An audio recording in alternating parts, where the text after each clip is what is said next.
So in today's video, I'm going to be doing books that remind me of Niall Horan songs, and I'm not going to be playing any of the songs, just like the slight chance of getting copyrighted. So I will leave like the link to his like songs and stuff in the description. So the first song on his album is On the Loose, and that reminded me of Gone Girl by Gillian Flynn. This is about a husband and wife they're getting ready to celebrate their anniversary.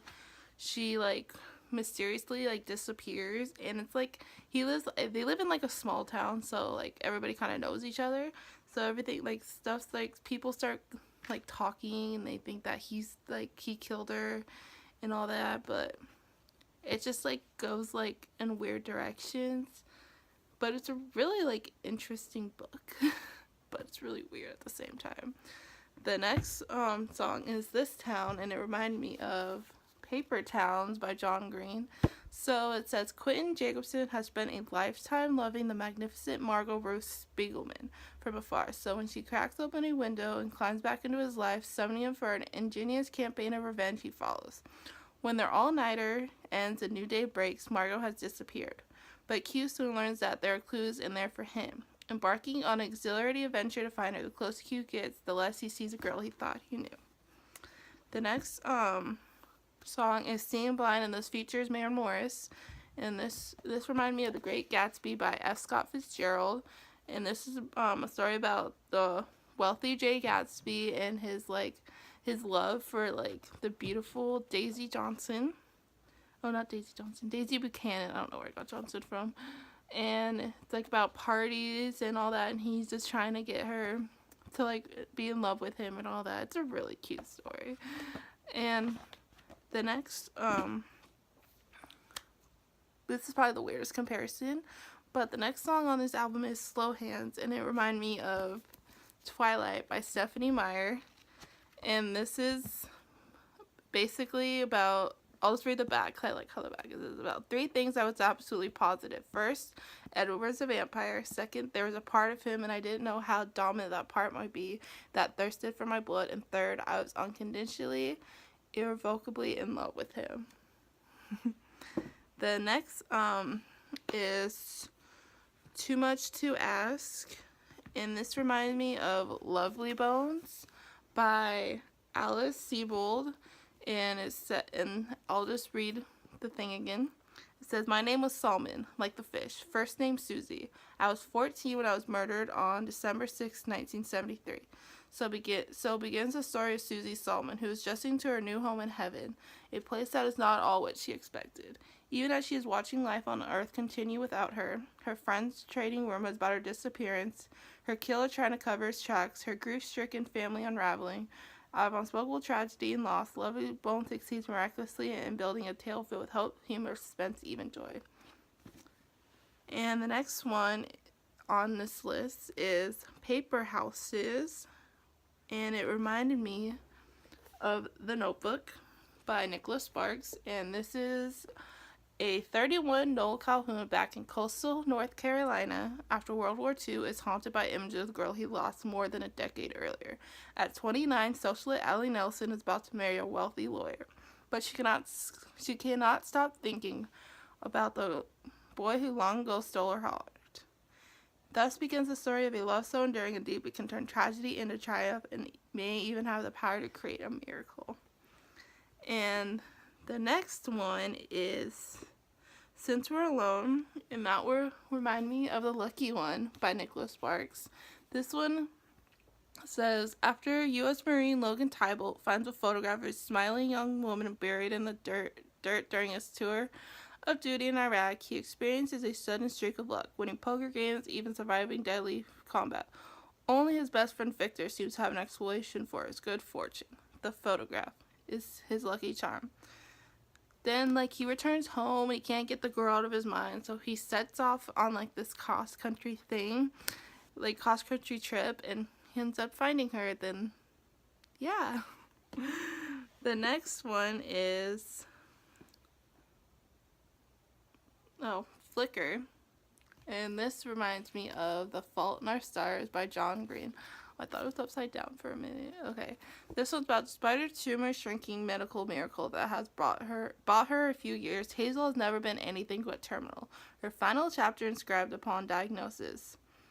But when a gorgeous plot twist named Augustus Waters suddenly appears at Cancer Kids support group, Hazel's story is about to be completely rewritten. So, okay, Flicker just makes me cry. And this book made me cry in the movie, so I was like, there we go. Okay. So the next one is Fire Away, and that reminded me of The Perks of Being a Wildfire by Stephen Chbosky. And this is,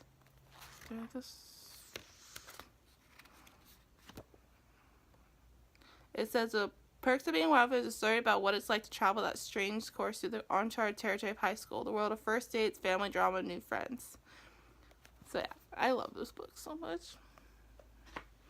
The next song is On My Own, and that reminded me of The Hunger Games by Suzanne Collins. And it says, "In the ruins of a place once known as North America lies the nation of Pan Am, a shining capital surrounded by 12 outlying districts.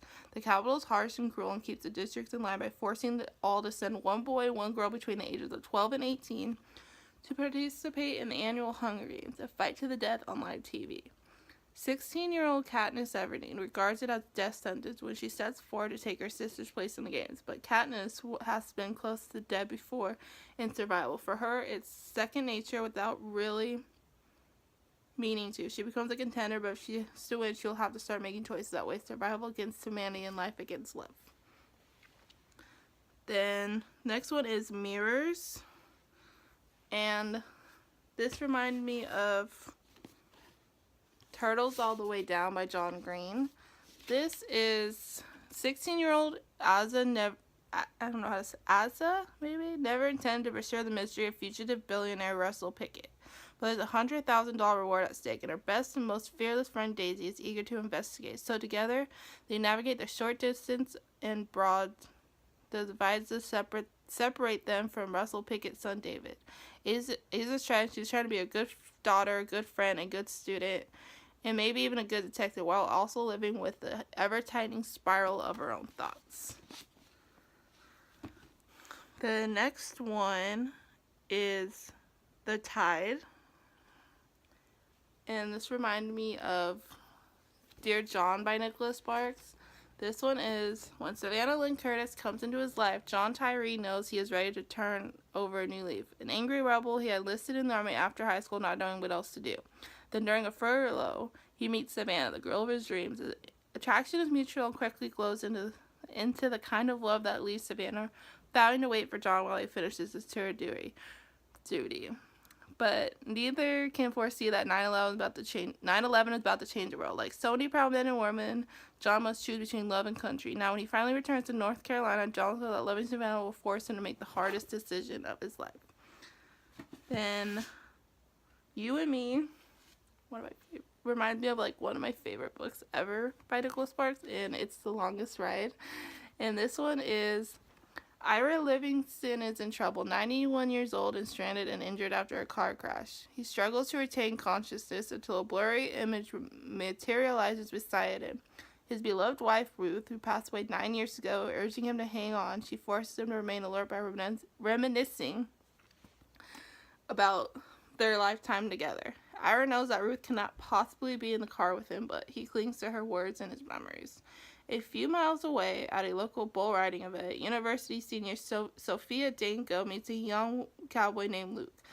Through Luke, Sophia is introduced to a world in which the stakes are high, reward and ruin, and even life and death loom large in everyday life. As she and Luke fall in love, Sophia finds herself imagining far removed from her plans if the secret Luke's keeping doesn't destroy it first. Ira and Ruth, Sophia and Luke, two couples who have little in common and who are severed by years and experience. Yet the love was converged in unexpected poignancy, reminding us all that even the most difficult decision can yield extraordinary journeys. And the next one is not on his album Flicker, but he released it I think a couple weeks ago maybe, and it's on the soundtrack for the new movie Smallfoot, and it's called Finally Free, and it reminded me of Harry Potter and the Deathly Hallows by J.K. Rowling, and this is the last book in the Harry Potter series, so everything's like coming to an end. And yeah, it's just, he's like in his last, I think like it's like, yeah, it's like last year at Hogwarts. He returns to Hogwarts and does all that stuff. And yeah, well, that's it for this video.